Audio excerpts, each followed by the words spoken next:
so much of recovery is accepting all of it, all of the good and the supposed bad in me and the contradictions. I still have to work on that. You're listening to Make Some Noise podcast, episode number 414 with guest Laura McKowen.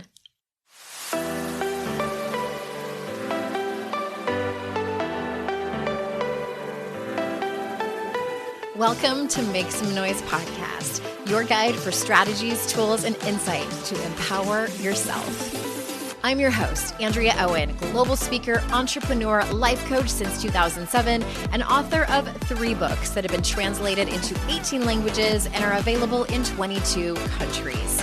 Each week, I'll bring you a guest or a lesson that will help you maximize unshakable confidence, master resilience, and make some noise in your life. You ready? Let's go. Hello, everyone. Welcome to another episode of the podcast. I am so glad that you're here. I'm excited this morning because Laura McKowen is on the show. She's a longtime dear friend of mine, and it's been several years since she's been on, so you may have forgotten all about her story. So it'll be like hearing her on the show for the first time. And I also wanted to mention that if you purchased a copy of Make Some Noise, which I sincerely hope that you did, don't forget that there is the workbook that is available for free. It's still available. If you head on over to andreaowen.com/noise, you can find that bonus over there. It's a great accompanying thing to be able to do the work instead of just read about it. Also wanted to mention that I have one spot open for private coaching. We can do kind of 2 different things. You have 2 options when you come to work with me.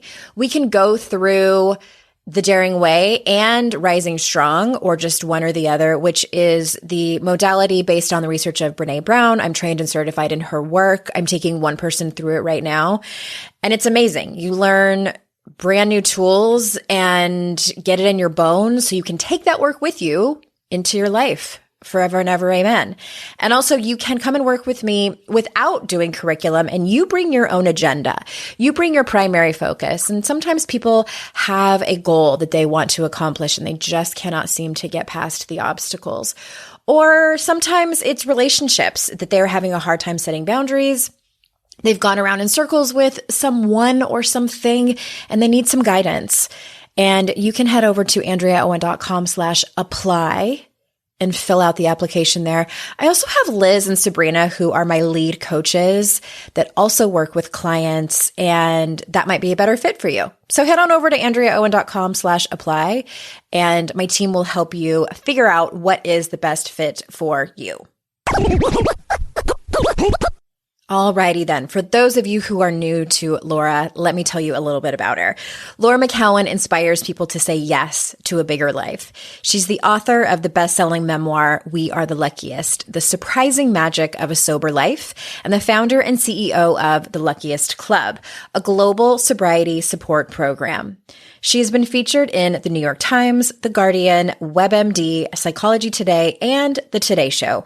Laura has an MBA from Boston College and lives with her daughter on the North Shore of Boston. So without further ado, here is Laura.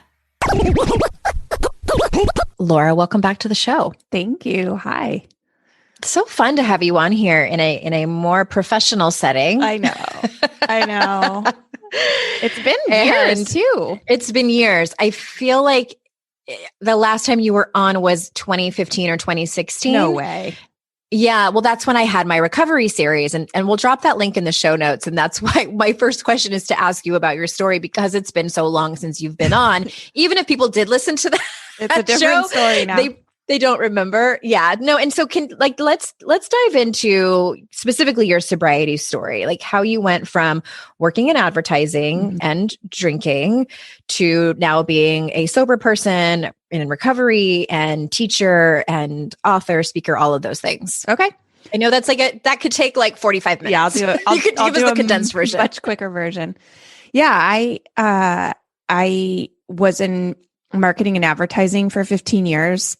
I was going to say I grew up in Colorado. I guess that is sort of relevant. I moved out to the East Coast right after college, and I just started working in marketing, and it was a very boozy culture. And I had, arranged my life in every way around fun and alcohol and also working really hard. And I, went to grad school out here. I still live here.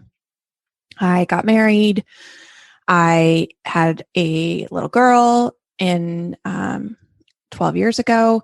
And then I got divorced. And that all happened around, I had her in 2009, but then I sort of started to hit the wall with drinking pretty quickly after I had my daughter. It was not great before. And then it changed, pretty badly after I had her. And it didn't work anymore. Didn't work the same way it used to. And so shortly after that, I got divorced, and then the wheels really came off. And between 2013 and 2014, I started to earnestly work towards getting sober, earnestly and reluctantly. I did not want to get sober. I thought it was the end of everything. Like I said, I had arranged my life. Everything in my life was connected to drinking, and I really didn't know how to break up with it. And, I didn't know what my life meant. And I started to write my way through that, write my way through understanding that, processing that. And I started to publish things originally just on my blog, which had, all of like a dozen readers, but I started to post things to Facebook. I eventually, pitched them to some small publications online, and I started getting traction that way.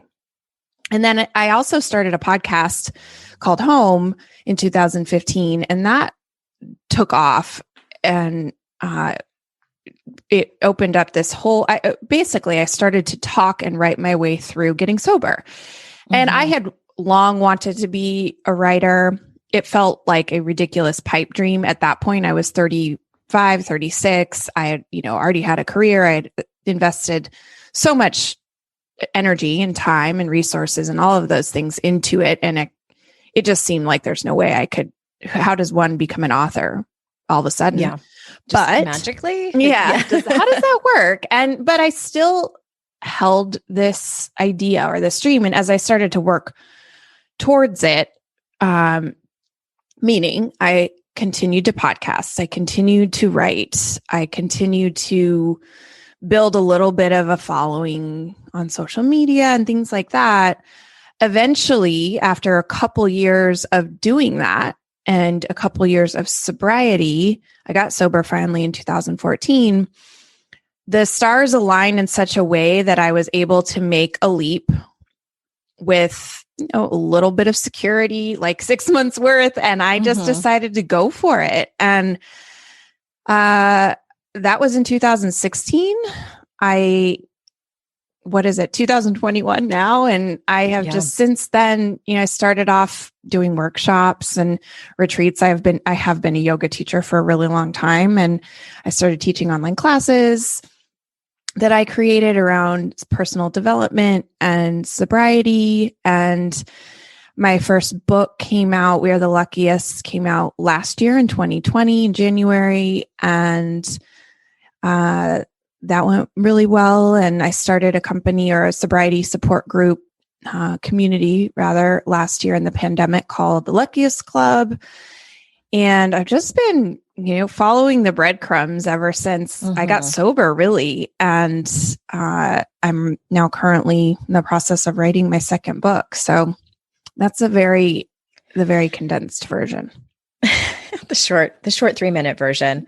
Well, it's been so wonderful to watch your progress and kind of knowing you online as a baby sober person and also watching like how awkward that is to navigate, like not only in your personal life, with the people around you, but then to do it online. Yeah. And I'll be honest, like I always worry a little bit when I see people come out who are brand new sober and they're doing it out loud. Yeah. Because I've seen people have that be their detriment and have that take away from their recovery. I don't think that's the case with everyone. No, it depends on the person. But I do always like the mama bear in me is like, always like, oh, please be careful. Well, totally. Because it's an intensely private process and there's no, yes. And it's very raw in the beginning. Yeah. And anything that seems like a shortcut usually is, whether you get into a relationship right away and everything's grand and, you're sort of able to ride that out, or you get a lot of success because you're able to get your word out, the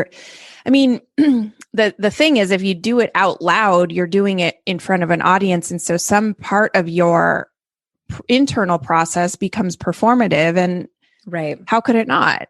So, because you're going to get some kind of feedback. Right. Yeah. That definitely happened to me at times. Mm-hmm. I realized I was way out ahead of my skis, and you pay for it. I hear you on that. Yeah, it can be tricky. And then for some people, they use it as an accountability measure, and it works for them. Yeah. Well, I don't want to spend a whole lot of time here, but I do want to ask you, because I'm sure that you get people who come into your community and into your membership group who are, because I forget, do you identify as an alcoholic? No, I don't. Okay. It's not because I don't. Let me pause there and ask you about that. Okay. Tell me why. To me, no one hears the word alcoholic and thinks anything. I can't wait. It feels just punitive to me. Totally. It's definitely not a term of endearment. No, it just feels there's so much weight to that word. Mm-hmm. And it's not that I'm under any illusion that I can drink in safety or that I don't have a, significant problem with alcohol. It's not that. It's just, it never felt right coming out of my mouth. And I just don't say it. I don't want to sound flippant, but I just don't care. Yeah. I don't need to say that. I just don't need to say it. Some people do who identify. Totally. I'm kind of indifferent. I don't care if people do. I think use whatever words, as long as you're not bullshitting yourself. Right. Use whatever words you want. Don't use it as a way to completely be in denial. Right. I personally, for sure, identify as an addict. Like when I go on sobriety podcasts and they ask me, did you have a rock bottom moment or the moment you knew you needed to get sober? And I say yes and no. Like my rock bottom moment was in my love addiction and codependency years prior.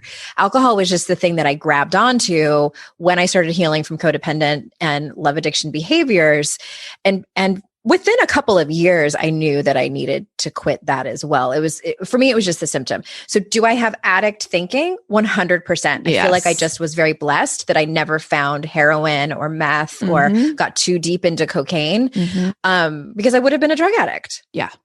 I definitely identify as an addict too. I don't walk around saying that. It just doesn't come up in conversation, but as you're it's like, of course, yes. I seem to be, my life path seems to be quitting things over and over again. Right. My growth path seems to be, well, what are we going to have to quit this year, Laura?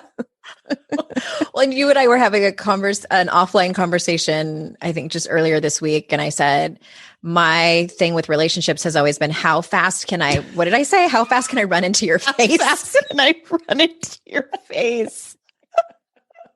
That was my goal. How fast can I get into this relationship? Yep. Fall in love. Yep. Make you my world. Yep. Be obsessed with you and hopes that you are obsessed with me. Yeah. And then it all explodes. Yeah. How long can we go on like that before we actually open our eyes?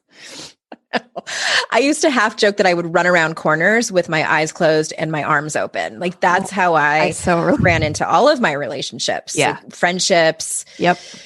Romantic partners. And it's only until now in my mid 30s, I think, where I started to realize through therapy and recovery, like, oh, that might be my habits and my coping mechanisms and part of my personality, I feel like, but that is not working me. And that is not how healthy relationships work with anything or anyone. Yeah. And it's a big light bulb when you figure that out, because it's like, wait, isn't it supposed to feel like that? No, it's actually not, It's not.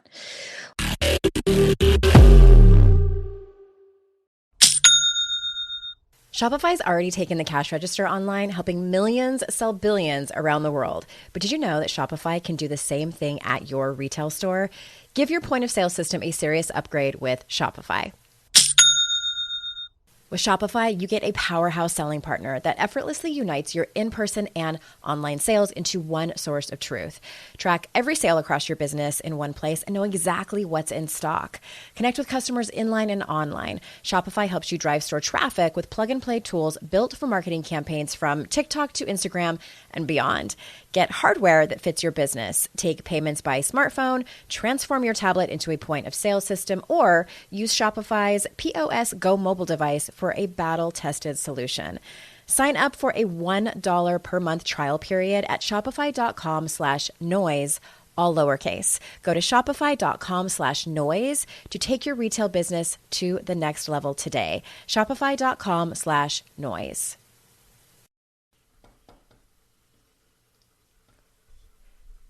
Fast forward to the end of 2024 and think about your goals. What can you do right now to give yourself the best chance of succeeding? If you want to learn a new language, you absolutely should get Babbel. Don't pay hundreds of dollars for private tutors or waste hours on apps that don't really help you speak the language. Babbel's quick 10-minute lessons are handcrafted by over 200 language experts to help you start speaking a new language in as little as 3 weeks. Babbel's designed by real people for real conversations. Studies from Yale, Michigan State University, and others continue to prove Babbel is better. One study found that using Babbel for 15 hours is equivalent to a full semester at college. Now it's so easy to speak simple conversation phrases with the guy that takes care of my lawn without having to consult language apps. Here's a special limited time deal for our listeners. Right now, get up to 60% off your Babbel subscription, but only for our listeners at babbel.com/noise. Get up to 60% off at babbel.com/noise, spelled BABBEL.com/noise. Rules and restrictions may apply.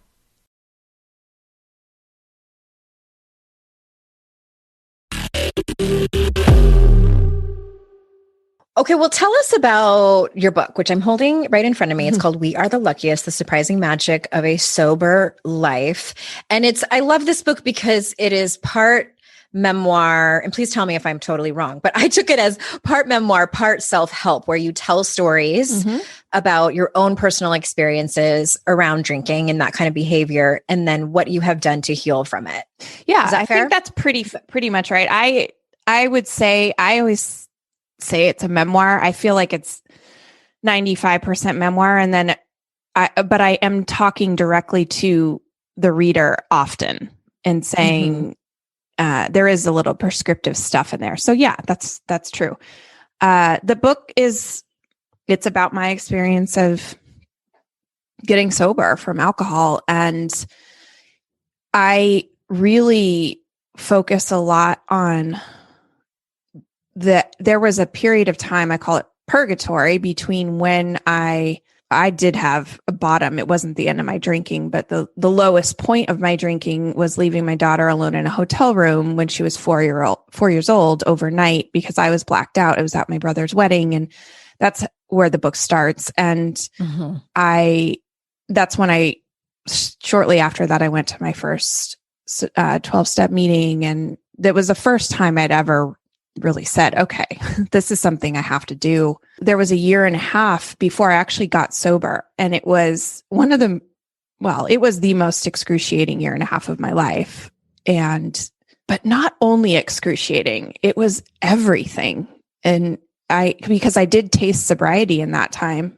And for the first time as an adult, really since I was 16, I tasted what it was like to not be hungover for an entire week or do work without hangovers, try to navigate having a conversation, let alone a conversation with someone I was attracted to, and try to do all these things that I have all these feelings that I hadn't felt. And so I focus a lot on the emotional experience of getting sober, because for me, that's what I'm most interested in through people's stories, not just my own, but through stories that I read too. And, just how deep the shame goes and how extraordinary the guilt and the grief was of letting it go. And all the dynamics of my relationships with my ex-husband and my mother, who was very tied into my drinking, and friends and people I was dating and such. So a lot of it goes through that first year. And then I also focused a lot on what it was like after I got sober, the couple years after, because that is, a lot of stories sort of drop off. A lot of quit lit stories sort of drop off after they get sober. And it's like, man, that part is worth talking about. So, yes. Well, and this book, I think it definitely is helpful for people who know that they have a troubled relationship with alcohol, or, and they're thinking about getting sober, or they are sober. But talk to us about the people, do you have people that enter your program who are sober curious? Tell us about that. Yeah, the book, one of the main things I have really tried to convey with the book, and that I try to convey in all my work, is that addiction is not even that interesting. It's a completely human condition. We're all addicted in some way. And if it's not addiction, I'm just mostly interested in the things that shatter our concept of self as we know it, and usually cause us such extraordinary pain that we're invited to live in a different way. My invitation happened to be through addiction, but everyone has a thing. I talk about that in the book. It could be divorce. It could be losing someone you love. It could be chronic illness or just horrible illness. It could be all kinds of things. We all have something. We often have many things. And it's a plethora. So I really don't see it. This story is primarily about alcohol addiction. Yes, but pain is a human story, and struggle is a human story. And these types of invitations to wake up to our lives, which is how I see it, is a completely human story. And so I get people, yes, that are sober curious, and I'll go back to that in a second, but I also get people that really don't struggle with alcohol at all. That's not their thing, but they have something else.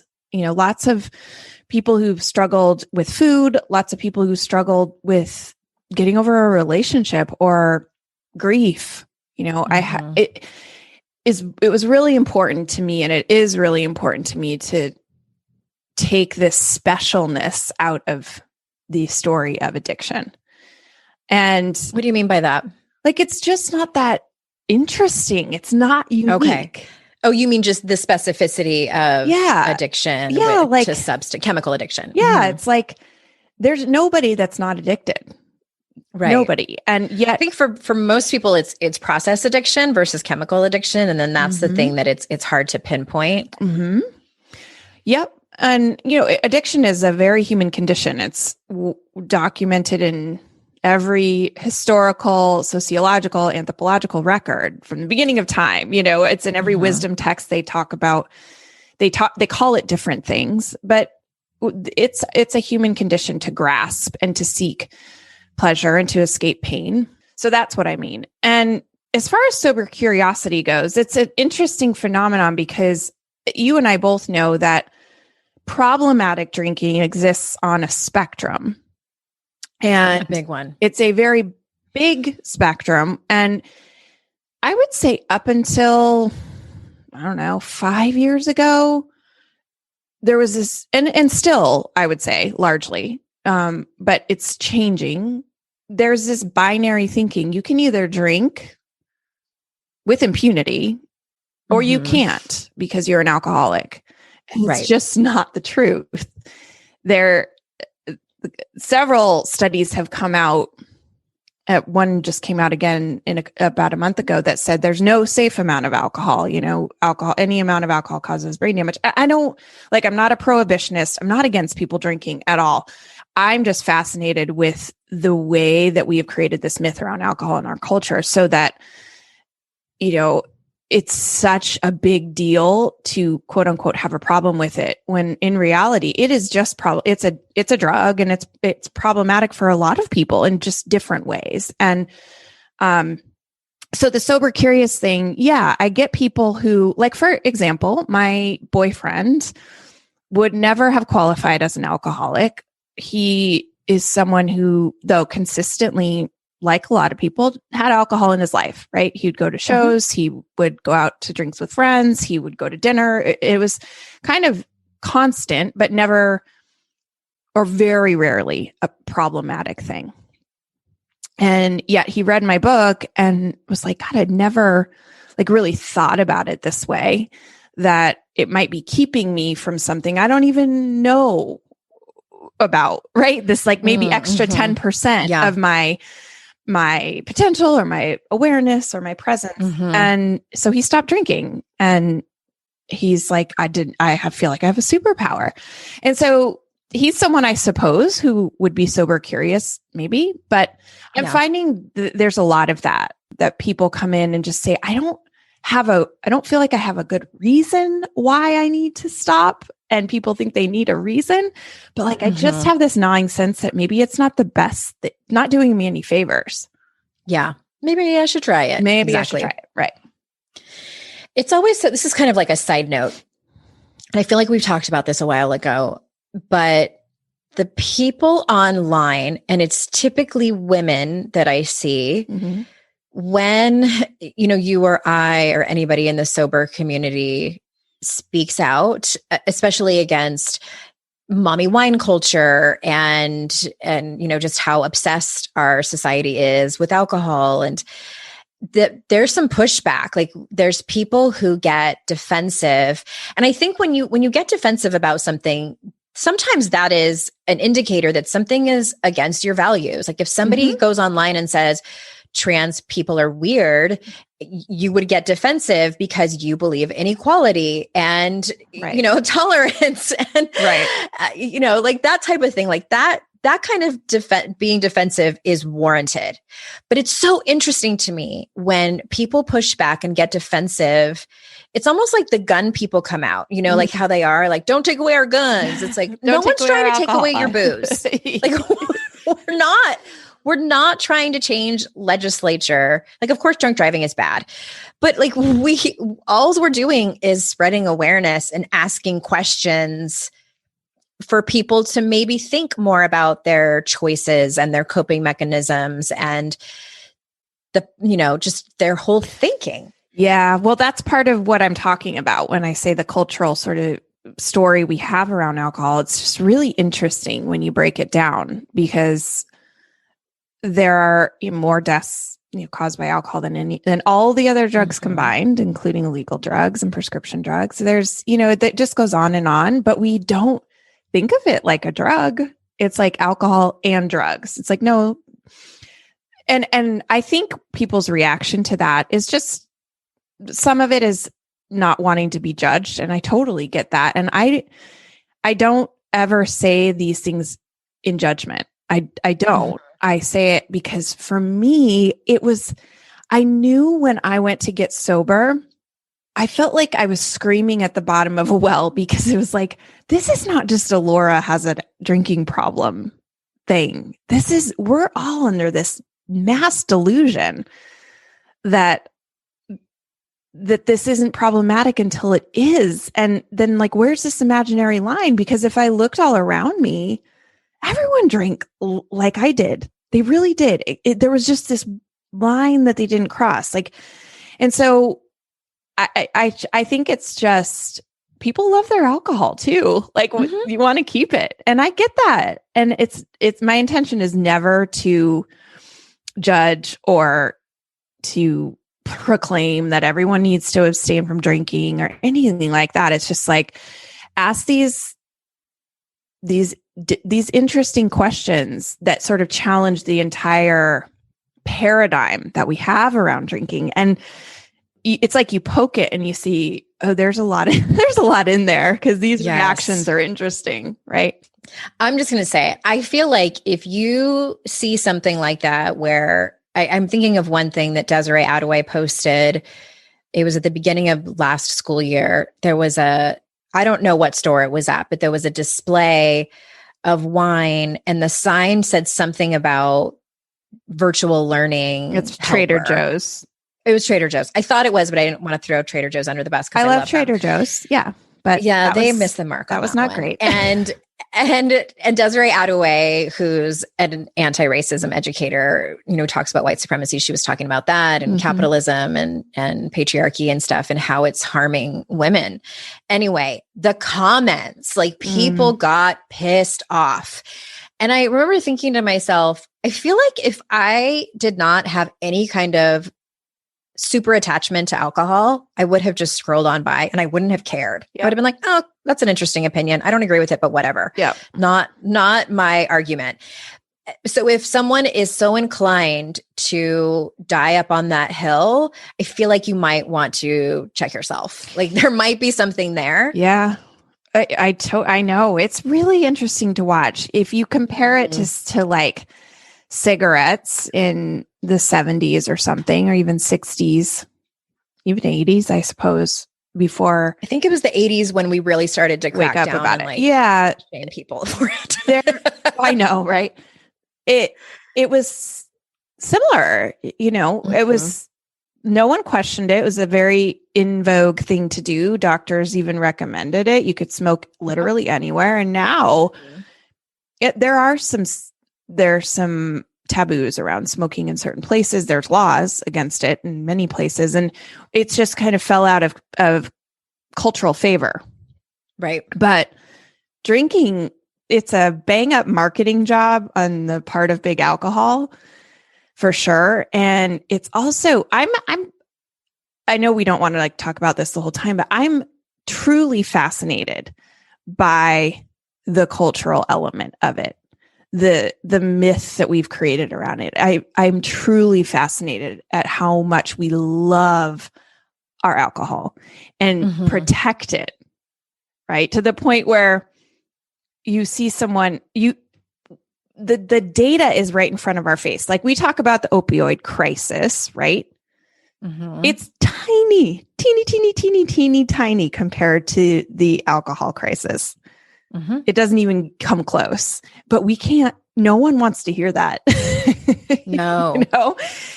So it's just study after study proves it. Yeah. It's one of those things where I just constantly go, this is a fascinating cultural study in the way that we have blindfolded, or it's a mixture of social acceptance, marketing, like indoctrination, all these things that it's a man, someone should at some point, maybe I will, maybe you will, maybe someone will create just a really fascinating study. There's been bits and pieces of it, but I don't think it's time yet. I don't think people want to hear it quite yet. It's just, and big alcohol. We are a country in denial. We're a country in denial, and big alcohol. About a few things. Big alcohol is big too. It's massive. It goes all the way up to the levels of government. But anyway, I don't want to steer too far into it. And if I was someone, someone is, I guess the bottom line is I would have tuned out this type of conversation like 15 minutes ago, because I wasn't hearing it. Right. Yeah. It's not for me. It's not for me. Well, it will be when it's time. Today's podcast is sponsored by MIDI Health. Ladies, are you over 40 like me and dealing with hot flashes, insomnia, brain fog, moodiness, some vaginal dryness, or weight gain? Don't just accept it as part of aging. These symptoms are often linked to hormonal changes during perimenopause and menopause. At MIDI Health, they get it. Their experts know what you're going through and how to help. MIDI clinicians are menopause specialists offering safe, effective, FDA-approved solutions. And guess what? MIDI care is covered by insurance. So stop pushing through it alone. Schedule a virtual visit and dive deep into your unique symptoms and health background. You'll walk away feeling heard and with a plan to start feeling better. Visit MIDI Health today and reclaim your well-being. You deserve to feel great. Book your virtual visit today at joinmidi.com. That's joinmidi.com. joinmidi.com. It's hard to find a great mentor who can help me level up. My dream mentor, Shonda Rhimes. So I was really excited when I heard she has a class on Masterclass. With Masterclass, you can learn from the best to become your best. Masterclass is the only streaming platform where you can learn and grow with over 200 plus of the world's best. For just $10 a month, an annual membership with Masterclass gets you unlimited access to every instructor. And you can access Masterclass on your phone, computer, smart TV, or even in audio mode. I'm always looking for ways to be a better writer, so I took Shonda Rhimes' screenwriting class. It helped me gain concrete technical advice, including structuring, the writing process, and with shows under her belt like Grey's Anatomy and Bridgerton, it was so helpful. Plus, every new membership comes with a 30-day money-back guarantee. Don't wait another moment to start your learning journey with Masterclass. Right now, our listeners get an additional 15% off any annual membership at masterclass.com/Andrea. That's 15% off at masterclass.com/Andrea. Masterclass.com/Andrea.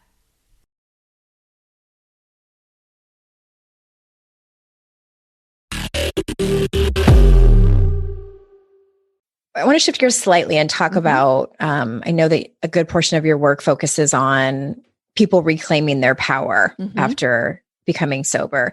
So what are some ways in which a newly sober person can learn to hear and speak their truth and kind of renew their sense of meaning and purpose?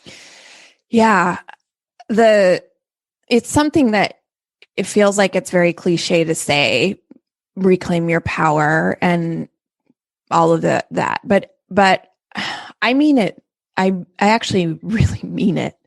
We, especially women, I find, get very lost in the roles that they play, and alcohol or any other, let's even leave alcohol behind and just say we find ways to cope with the pain of things we've endured and the ways that we abandon ourselves, right?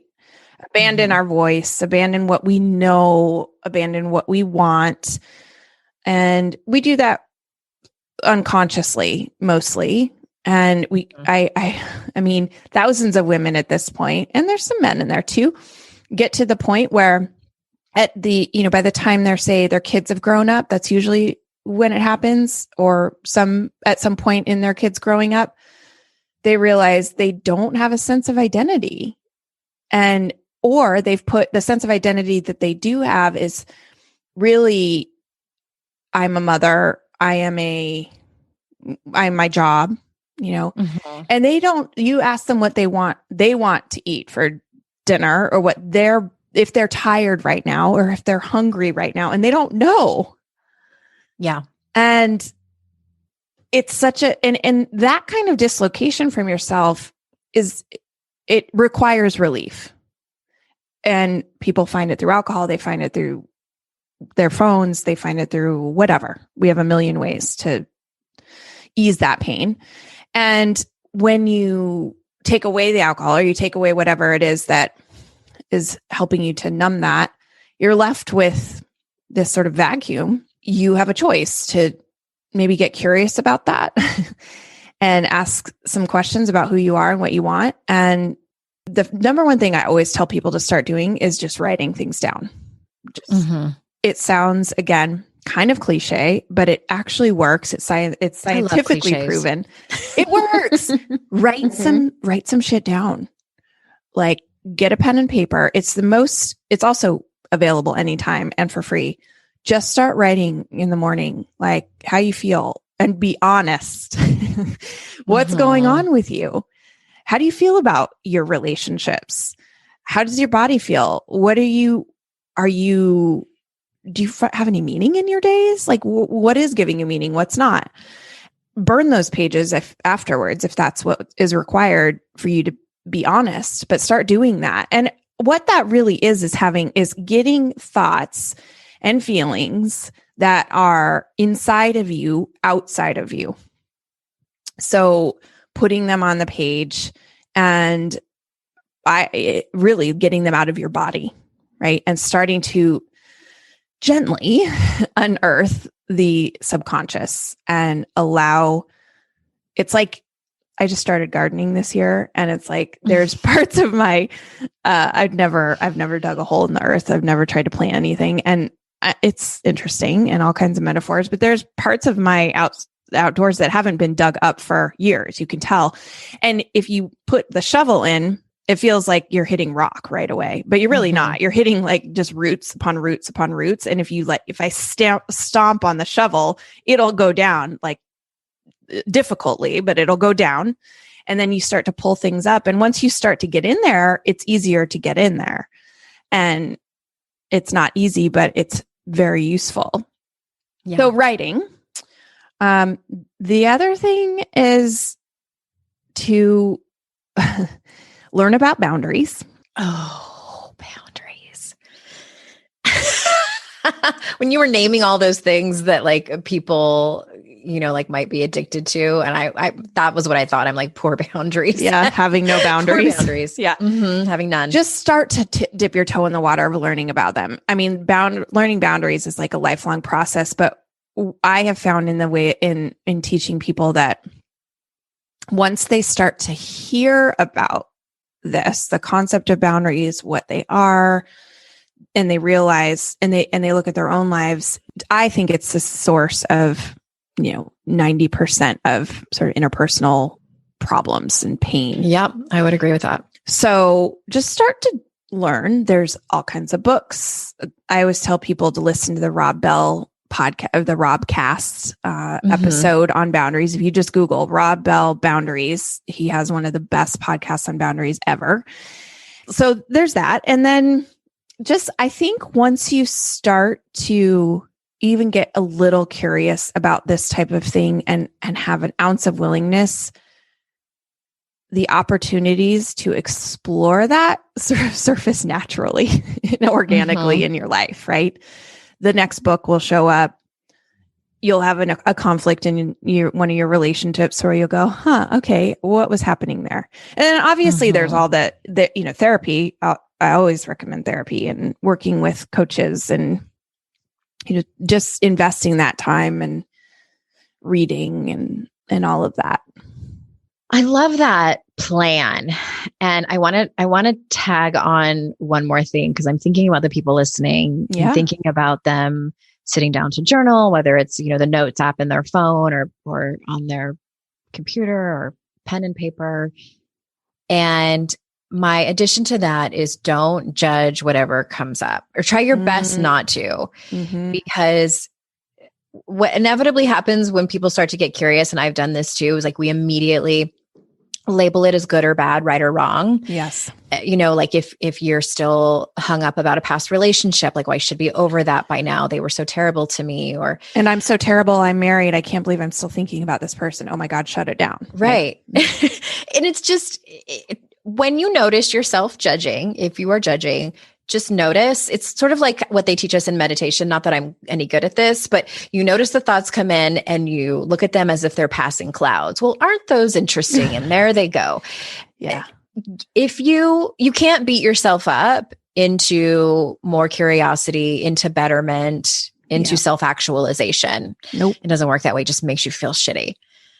So totally. I'm sure you know of Kristen Neff, but yes, my therapist a few years ago recommended I read Self-Compassion. I was like, I'm fine. I have plenty of self-compassion. She's like, yeah. She gets into the nitty gritty.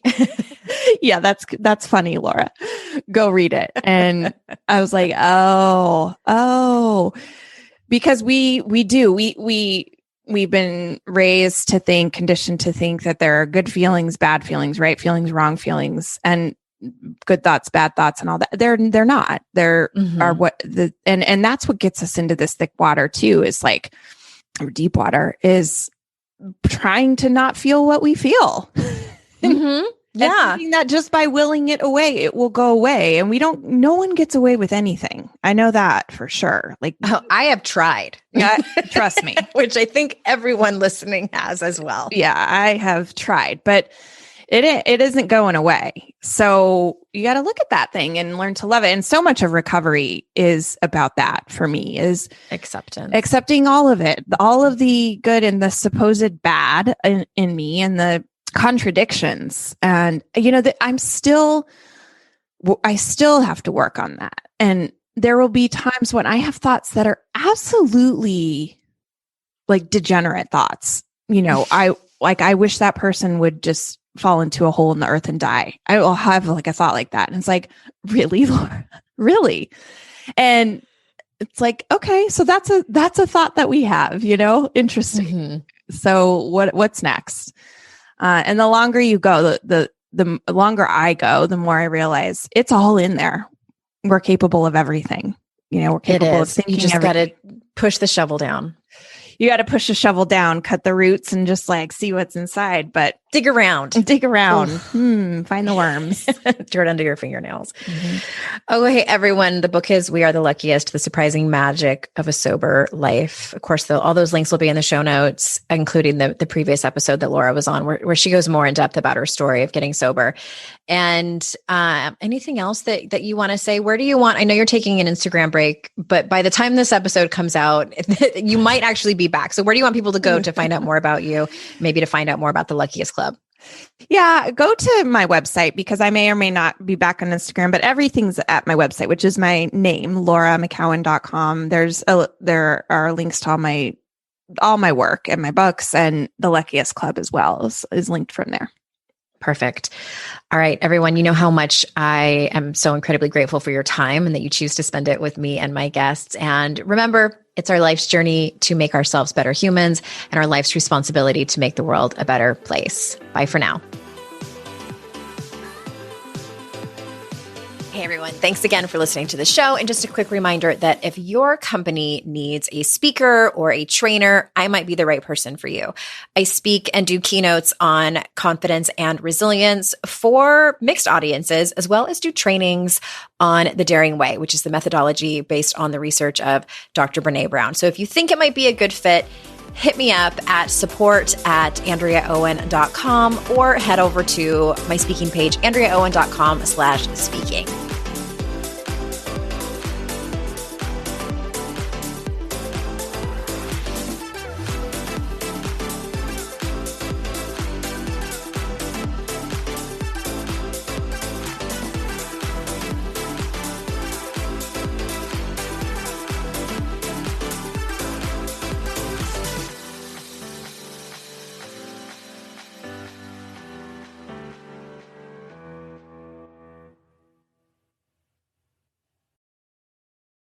I'd like to introduce you to the Minimalist Moms podcast.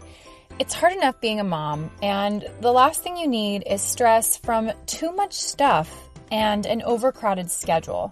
For too long, I lived with the mindset that bigger was better, and the more I added to my life, instead of feeling better, I felt overwhelmed. It was time for a radical new mindset. Less is more. I'm not into extremes. I didn't throw everything away. My brand of minimalism is more about adding than subtracting. Get rid of the excess to make room for what you love. In other words, it's about living life with purpose. I hope you'll listen in, and my guest and myself can inspire you to think more and do with less. The Minimalist Moms podcast, available wherever you listen to podcasts.